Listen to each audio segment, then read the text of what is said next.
Read this before you wait another day, because the truth, you've already waited long enough. You've convinced yourself that tomorrow is safer, that next week will feel better. But deep down, you know, you're not buying your own excuses anymore. You're not out of time, but you are out of justifications. You tell yourself, I just need a little more time. But time isn't the problem. The problem is you're waiting for a perfect moment that doesn't exist.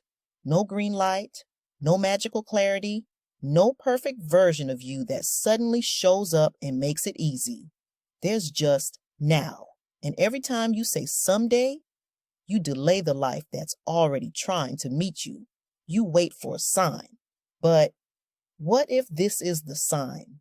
What if the fact that your heart is racing as you hear this is your signal that it's time to move?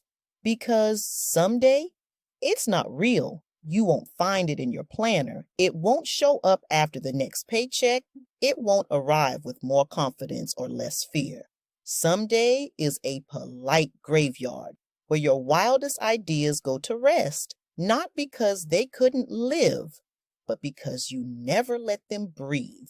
Listen, if it matters, it's already late. If it keeps showing up in your mind, if it pulls at you when you're trying to sleep, then it's not going away until you give it a life.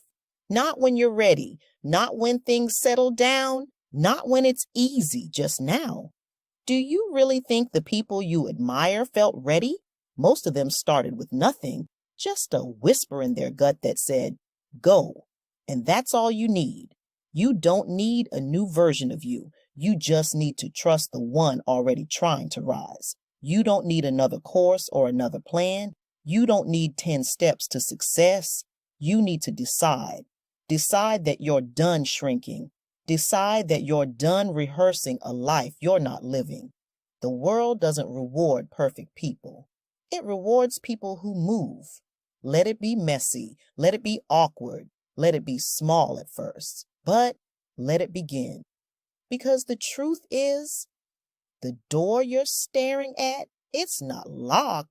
It never was. You're just waiting for someone to give you permission. But no one's coming. That voice inside you, the one that says, I'm made for more, it's not lying. It's not dramatic. It's the truest thing about you. So stop overthinking. Stop editing the first chapter of a story you haven't even started. The life you want is already knocking. Not gently, not later, now. And if you don't answer, you'll spend years calling it fate when really it was just fear in a better outfit. So do it scared, do it unready, do it without applause, but do it. Not next week, not someday, not when it feels right, now. You've waited long enough, and your future is tired of waiting for you.